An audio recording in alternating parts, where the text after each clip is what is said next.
ഇപ്പോൾ എന്തായാലും ഈ ചെയർപേഴ്സണോട് നമുക്ക് സംസാരിക്കാമെന്ന് വിചാരിക്കുന്നു. ഇപ്പോൾ ഈ പ്രാഥമികമായി ഇപ്പോൾ പരിശോധനകൾ നടത്തിക്കൊണ്ടിരിക്കുകയാണോ? അല്ല, പരിശോധനകൾ നടത്തല്ല. ഇത് ശരിക്കും 2021 പിന്നെ ജില്ലാ ധനകാര്യ പരിശോധന സ്ക്വാഡ്, ഫിനാൻസ് സ്ക്വാഡിന് ഒരു കംപ്ലൈന്റ് കിട്ടിയതിന്റെ അടിസ്ഥാനത്തിലാണല്ലോ ഒരു പരിശോധന നടത്തി. അതിൽ 63 പേര്, അതായത് 56 സാമൂഹ്യ സുരക്ഷാ പെൻഷന്റെ ഗുണഭോക്താക്കളും 6 വിധവ, അതുപോലെ തന്നെ വിധവ പെൻഷന്റെയും ഒരു വികലാംഗ പെൻഷന്റെയാണ് ക്രമക്കേട് കണ്ടെത്തിയത്. അപ്പൊ അതിൽ കുറെ പേരുടെ സസ്പെൻഡ് ചെയ്തതാണ്. 2022 സസ്പെൻഡ് ചെയ്തതാണ്, പെൻഷൻ ലഭ്യമാകുന്നില്ല. പക്ഷെ കൃത്യമായിട്ട് അത് പരിശോധന നടത്തിയാൽ ഇനി ആരെങ്കിലും അതിൽ സസ്പെൻഡ് ചെയ്യപ്പെടാത്തതുണ്ടോ എന്നുള്ളത് അറിയാൻ പറ്റുള്ളൂ. പക്ഷെ ഇതിന്റെ ഒരു കാര്യം എന്ന് പറഞ്ഞിട്ടുണ്ടെങ്കിൽ തീർച്ചയായിട്ടും ക്ഷേമ പെൻഷന്റെ അപേക്ഷ വരുമ്പോ അത് അവര് പരിശോധിച്ച്, ഉദ്യോഗസ്ഥർ പരിശോധിച്ച്, അതിനപ്പുറം നമുക്ക് ക്ഷേമകാര്യ സ്റ്റാൻഡിംഗ് കമ്മിറ്റിയിൽ അത് പിന്നെ വന്ന് അതിന് കൌൺസിൽ ശുപാർശ ചെയ്ത് കൌൺസിൽ അംഗീകരിച്ചുകൊണ്ടാണ് ഇത് പോവുക.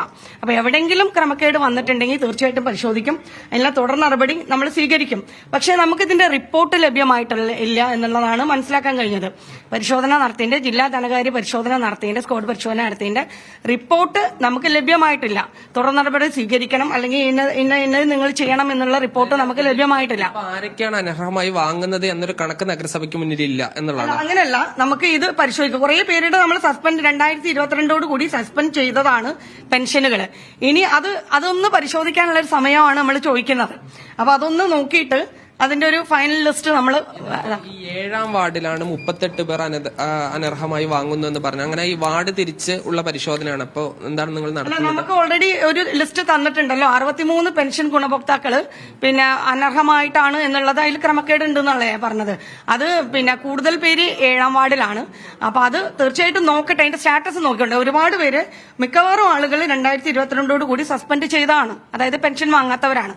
ഇനി ഇതിൽ ഏതെങ്കിലും നമുക്ക് വിട്ടുപോയിട്ടുണ്ടെങ്കിൽ തീർച്ചയായിട്ടും അത് പരിശോധിക്കാനുള്ള സമയം വേണം. ഇപ്പോ പറയുന്നത് ഈ BMW കാർ അടക്കമുള്ള വലിയ വീടുള്ള ആളുകൾ എന്നൊക്കെയാണ്. അപ്പോൾ ഇതിന്റെ ഒരു സാധാരണ പരിശോധന രീതി, ഇപ്പോ അർഹരാണോ എന്നുള്ള പരിശോധന രീതി എങ്ങനെയാണ്? അതാണല്ലോ ഞാൻ പറഞ്ഞത്. നമുക്കൊരു അപേക്ഷ, ആർക്കും അപേക്ഷ നൽകാം. ഈ അപേക്ഷ നൽകി കഴിഞ്ഞാൽ തീർച്ചയായിട്ടും വീടിന്റെ സ്ക്വയർ ഫീറ്റിന്റെ വലുപ്പം, അതുപോലെ തന്നെ കാറ്, പിന്നെ മറ്റ് സൗകര്യങ്ങൾ, പിന്നെ സർക്കാർ മറ്റ് പെൻഷൻ വാങ്ങുന്ന ആളാണോ, അല്ലെങ്കിൽ അവരുടെ ഭൗതിക ചുറ്റുപാട് നോക്കാൻ നമുക്ക് ഉദ്യോഗസ്ഥരുണ്ട്. അവരവിടെ പോയി ഈ അപേക്ഷകളിൽ പരിശോധന നടത്തി അത് റെക്കമെൻഡ് ചെയ്യുന്ന ധനകാര്യ സ്റ്റാൻഡിംഗ് കമ്മിറ്റിയിൽ വന്ന്, അതിനുശേഷം കൌൺസിലിൽ വന്ന്, ക്ഷേമകാര്യ സ്റ്റാൻഡിംഗ് കമ്മിറ്റിയിൽ വന്ന്, അതിനുശേഷം കൌൺസിലിൽ വന്ന്, ഇവിടെ 32 വാർഡാണ്. ഈ 32 വാർഡുകളിലുള്ള കൌൺസിലർമാർ അംഗീകരിച്ചിട്ടാണ് ആ ഒരു പെൻഷൻ പാസ്സായി പോകുന്നത്. അപ്പൊ അത്രയും നടപടികൾ നമ്മൾ നടത്തുന്നുണ്ട്. അതിലെവിടെങ്കിലും ക്രമക്കേട് വന്നിട്ടുണ്ടെങ്കിൽ തീർച്ചയായിട്ടും നമ്മൾ അത് കണ്ടെത്തും അതിന്റെ ഭാഗങ്ങൾ ചെയ്യും. പക്ഷെ ഇങ്ങനെ ഒരു പരിശോധന നടത്തി, വാർഡുതല ഈ 63 ആളുടെയും പരിശോധന നടത്തിയ ശേഷം നമുക്ക് ഒരു റിപ്പോർട്ട് ലഭ്യമായിട്ടില്ല എന്നുള്ളതാണ് ഇവിടെ നമുക്ക് മനസ്സിലാക്കാൻ കഴിഞ്ഞത്. അപ്പൊ അതിന്റെ ഫയലുകൾ പരിശോധിച്ചു വരികയാണ്. ആരെങ്കിലും അനർഹമായിട്ട് ഇനിയും ഈ ലിസ്റ്റിൽ ഉണ്ടെങ്കിൽ തീർച്ചയായിട്ടും വേണ്ട നടപടികൾ കൈകൊള്ളും. BMW കാറൊക്കെ ഉള്ള ആള് പെൻഷൻ വാങ്ങുന്നുണ്ടെങ്കിൽ അത് ഗുരുതരമായ കാര്യമല്ലേ? തീർച്ചയായിട്ടും BMW എന്നല്ല, ഈ പെൻഷൻ മാനദണ്ഡങ്ങൾക്ക് അപ്പുറം ആരെങ്കിലും പെൻഷൻ കൈപ്പറ്റുന്നുണ്ടെങ്കിൽ അതിന് ഗുരുതരം അവർ തിരിച്ചടക്കേണ്ടി വരും. അത് ആ ഒരു പ്രോസസ്സ് നമ്മൾ കൈക്കൊള്ളും. വിജിലൻസ് അന്വേഷണം ഇവിടെ നിന്നാണ് തുടങ്ങുകയെന്നാണ് അറിയുന്നത്. തീർച്ചയായിട്ടും ഫയലുകളൊക്കെ ഉണ്ടല്ലോ നമ്മളെടുത്ത്, അത് നമ്മൾ ഹാജരാക്കാൻ തയ്യാറാണ്. തുടർ നടപടികൾ സ്വീകരിക്കാൻ തയ്യാറാണ്. ഒരിക്കലും അനർഹമായിട്ടോ ക്രമക്കേടോട് കൂടിയ ഒരു പെൻഷൻ കോട്ടക്കൽ മുനിസിപ്പാലിറ്റി അനുവദിക്കില്ല. ഉദ്യോഗസ്ഥർക്ക് വീഴ്ച വന്നിട്ടുണ്ടെങ്കിൽ അത് നഗരസഭ പരിശോധിക്കും. തീർച്ചയായിട്ടും അതാ പറഞ്ഞത്. ഇതിൽ എന്ത് ക്രമക്കേട് വന്നിട്ടുണ്ടെങ്കിൽ പരിശോധിക്കാൻ നമ്മൾ തയ്യാറാണ്. ഫയലുകളെല്ലാം നമ്മൾ വിജിലൻസിന് സമർപ്പിക്കാനും തയ്യാറാണ്. എന്തായാലും ഇത്തരത്തിൽ ആരെല്ലാമാണ് അനർഹമായി വന്നിട്ടുള്ളത് എന്ന ഒരു പട്ടിക നഗരസഭയ്ക്ക് കയ്യിലില്ല.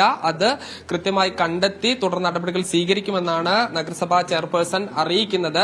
ഇനി എന്തായാലും ധനകാര്യ വകുപ്പിന്റെ അന്വേഷണവും അതുപോലെ തന്നെ വിജിലൻസ് അന്വേഷണവും നടക്കും. അതിനുള്ള നടപടിക്രമങ്ങൾ കൂടിയാണ്. സാജിദ്, പക്ഷേ ചെയർപേഴ്സൺ പറയുന്നുണ്ട് കൃത്യമായ പരിശോധനകൾ നടത്തി ഒടുവിൽ കൌൺസിൽ അംഗീകരിച്ചതിന് ശേഷം മാത്രമേ ഇത്തരത്തിൽ പെൻഷൻ നൽകുകയുള്ളൂ എന്ന്. പിന്നീട് എങ്ങനെ ഈ ഒരു വാർഡിൽ മാത്രം 38ഓളം അനർഹരാണ് ഉണ്ടായിരിക്കുന്നത്, അങ്ങനെ 63ഓളം അർഹതയില്ലാത്ത ആളുകൾ പെൻഷൻ വാങ്ങുന്നുണ്ട് എന്നും അവർ തന്നെ പറയുന്നുണ്ട്. അപ്പോൾ എവിടെയാണ് വീഴ്ച സംഭവിച്ചത്, അല്ലെങ്കിൽ ആർക്കാണ് ഈ വീഴ്ച സംഭവിച്ചത് എന്നൊക്കെയുള്ളൊരു ചോദ്യങ്ങൾ മുന്നിൽ നിൽക്കുകയല്ലേ?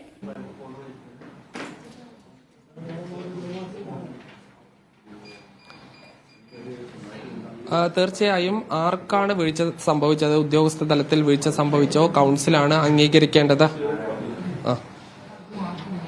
ഈ അത്തരം കാര്യങ്ങൾ കൂടി പരിശോധിച്ച് വരികയാണ്. ഈ വൈസ് ചെയർമാനും അതുപോലെ തന്നെ ചെയർപേഴ്സൺ, സെക്രട്ടറി, കൌൺസിലർമാർ, ഉദ്യോഗസ്ഥർ അടക്കമുള്ള ആളുകളാണ് ഈ പരിശോധനകൾ നടത്തി വരുന്നത്. ഇതിൽ ചെയർപേഴ്സൺ ഒരിക്കൽ കൂടി നമ്മോടൊപ്പം ചേരുന്നുണ്ട്.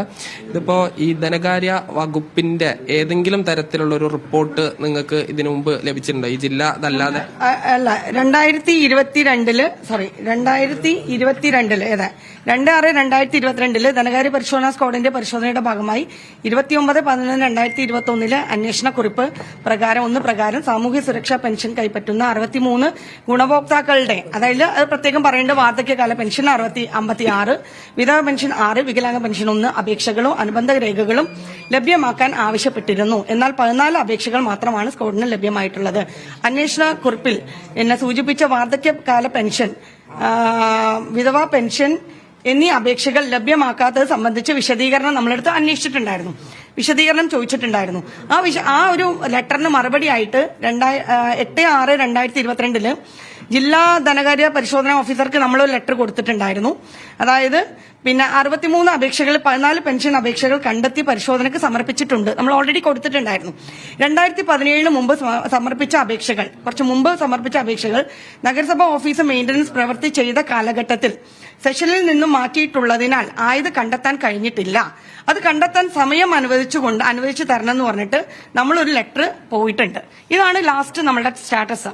അപ്പം അതിനപ്പുറത്തേക്ക് നമുക്കൊരു പരിശോധനാ റിപ്പോർട്ടോ ഒന്നും ലഭ്യമായിട്ടില്ല. അതായത് 63 അനർഹമാണ് എന്നുള്ള വിവരം നിങ്ങൾക്ക് ലഭിക്കുന്നു. അതിലിപ്പോ നിലവിൽ എത്ര സസ്പെൻഡ് ചെയ്തിട്ടുണ്ട്? അല്ല, അതാണ് ഞാൻ പറഞ്ഞത്, ചെയ്തുകൊണ്ടിരിക്കുക. നമ്മളിപ്പം ഓരോ പെൻഷൻ ID വെച്ചിട്ട് സസ്പെൻഷൻ നോക്കിക്കൊണ്ടിരിക്കുകയാണ്. ഇന്ന് രാവിലെ അല്ലേ നമുക്കൊരു ഈ ഒരു റിപ്പോർട്ട് വന്നത്. അപ്പോൾ അതിന്റെ അടിസ്ഥാനത്തിൽ നമ്മൾ ചെയ്തുകൊണ്ടിരിക്കുകയാണ്.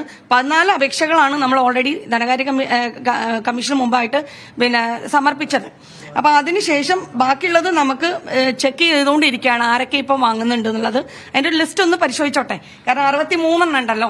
63 ഇപ്പൊ ഈ സസ്പെൻഡ് ചെയ്തത് 14 എന്നാണ് പറഞ്ഞത് ചെയർപേഴ്സൺ. അങ്ങനെയല്ല, 63 സസ്പെൻഷൻ ഒരുപാട് ഉണ്ടാവും. അത് എത്രയെന്നുള്ള കണക്കൊന്ന് പരിശോധിക്കണം. ID വെച്ചിട്ട് പരിശോധിച്ചുകൊണ്ടിരിക്കുക. അപ്പോൾ എത്രണ്ണം സസ്പെൻഡ് ചെയ്തു എന്നുള്ള മറുപടി അങ്ങോട്ട് നൽകിയിട്ടില്ല?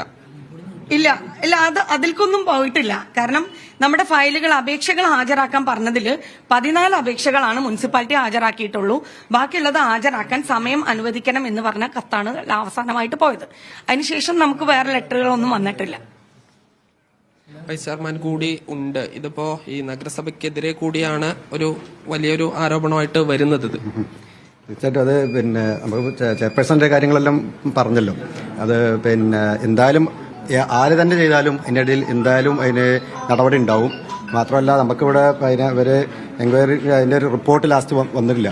അത് വരുന്നവർക്ക് എന്തായാലും ആരാണോ അതിന്റെ പിന്നിലുണ്ടെങ്കിൽ അവരെല്ലാവരും എന്തായാലും അതിൽ പണിഷ്മെന്റ് ഉണ്ടായിരിക്കും.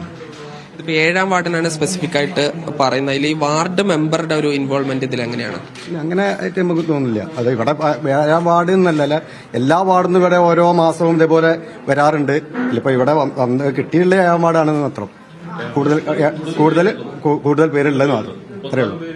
ആകെ എത്ര ഈ പെൻഷൻ വാങ്ങുന്ന ആളുകളാണ് ഉള്ളത്? 5400 പെൻഷൻ 32 വാർഡുകളിലായിട്ട് ആളുകൾ വാങ്ങുന്നുണ്ട്. അതെല്ലാം വിവിധ ക്ഷേമ പെൻഷൻ. അതെല്ലാം പരിശോധന നടത്തിയിട്ട്, ഉദ്യോഗസ്ഥ തലത്തിൽ പരിശോധന നടത്തിയിട്ടാണ് അത് കൌൺസിലിൽ വരിക. തീർച്ചയായിട്ടും അത് ഉദ്യോഗസ്ഥർ അത് ശ്രദ്ധിച്ച് കൈകാര്യം ചെയ്യേണ്ടതായിരുന്നു. എവിടെയെങ്കിലും പാകപ്പാടുകൾ പറ്റിയിട്ടുണ്ടെങ്കിൽ അതിന് നടപടിയെടുക്കും. ഉദ്യോഗസ്ഥർ പരിശോധിക്കും. സ്വാഭാവികമായിട്ട് ഇത് കൃത്യമായിട്ട് അറിയാം ആ വാർഡ് മെമ്പർക്കാണ്. അത്തരം ഒരു കൌൺസിൽ വരുന്നതിന് മുമ്പ് അങ്ങനെ ഒരു പരിശോധന നടക്കാറുണ്ടോ? അല്ല, അങ്ങനെയില്ല. അത് ശരിക്കും ഇത് ഉദ്യോഗസ്ഥ തലത്തിൽ അറിയാലോ. ആ അപേക്ഷാ ഫോമിൽ എല്ലാ കാര്യങ്ങളും കൃത്യമായിട്ടുണ്ടാവും. ഇത് കറക്റ്റ് ആണോ എന്ന് വെരിഫൈ ചെയ്യാനാണ് ഉദ്യോഗസ്ഥന്മാരുടെ കടമ. അത് ആ വാർഡിൽ പോയി ആ വീട് കണ്ട് അതിന്റെ പരിസരം കണ്ടിട്ടാണ് അവരത് പിന്നീട് ക്ഷേമകാര്യത്തിലേക്ക് ശുപാർശ ചെയ്യാം. ക്ഷേമകാര്യം അത് ആ ഒരു അജണ്ട അംഗീകരിച്ച അത് അവിടുന്ന് കൌൺസിലിലേക്ക് ശുപാർശ ചെയ്തിട്ടാണ് വരിക. അവസാനമാണ് കൌൺസിൽ അംഗീകരിക്കുക. അപ്പോൾ ഉദ്യോഗസ്ഥ തലത്തിൽ തന്നെയാണ് തീർച്ചയായിട്ടും ഇതിന്റെ എല്ലാ നടപടികളും പ്രാരംഭഘട്ടത്തിൽ കൈക്കൊള്ളുന്നത്. ഇപ്പോൾ ഈ സസ്പെൻഡ് ചെയ്യണം, അതായത് ധനകാര്യ വകുപ്പ് നിങ്ങൾക്ക് ഒരു നിർദ്ദേശം 63 അനധികൃതമായിട്ടുണ്ട് എന്ന് പറഞ്ഞ് അത് സസ്പെൻഡ് ചെയ്യാനുള്ള ഒരു നടപടികളിലേക്ക് ഉദ്യോഗസ്ഥർക്ക് നിർദ്ദേശം നൽകിയിരുന്നു. അതിന്റെ ഒരു സ്റ്റാറ്റസ് ഇപ്പൊ എന്താണ്? അല്ല, അത് നൽകിയിട്ടുണ്ടാവും. കാരണം 2021 നടന്ന പരിശോധനയുടെ ഭാഗമായിട്ട് 2022 നമ്മളിപ്പം ചെക്ക് ചെയ്തെന്ന ഒരുപാട് ആളുകൾ സസ്പെൻഡ് ചെയ്യപ്പെട്ടത് കണ്ടത്. അപ്പൊ തീർച്ചയായിട്ടും അതിന്റെ ഒരു ഭാഗമായിട്ടാവണം അത് 2022 ഫയലൊന്ന് പരിശോധിക്കാനുള്ള സമയം വേണം എന്ന് അതുകൊണ്ടാ പറഞ്ഞത്. എത്ര പേര് ബാക്കിയുണ്ട് എന്നുള്ളതും കൂടി നമുക്ക് പരിശോധിക്കണം. ഇത് നഗരസഭയിലെ സാമൂഹ്യ സ്റ്റാൻഡിംഗ് കമ്മിറ്റി ചെയർമാൻ കൂടിയാണല്ലോ താങ്കള്. ഇതില് ഇപ്പോ എന്താണ് ഇതിൽ സംഭവിച്ചത്?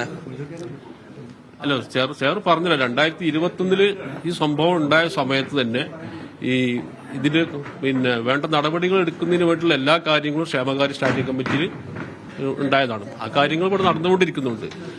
മെയിനായിട്ട് 7-ാം വാർഡിൽ നിന്നാണ് അവിടെ പൊളിറ്റിക്കലായിട്ടുള്ള ഒരു വിഷയങ്ങൾക്ക് എല്ലാ വാർഡിലും ഉണ്ടാവും.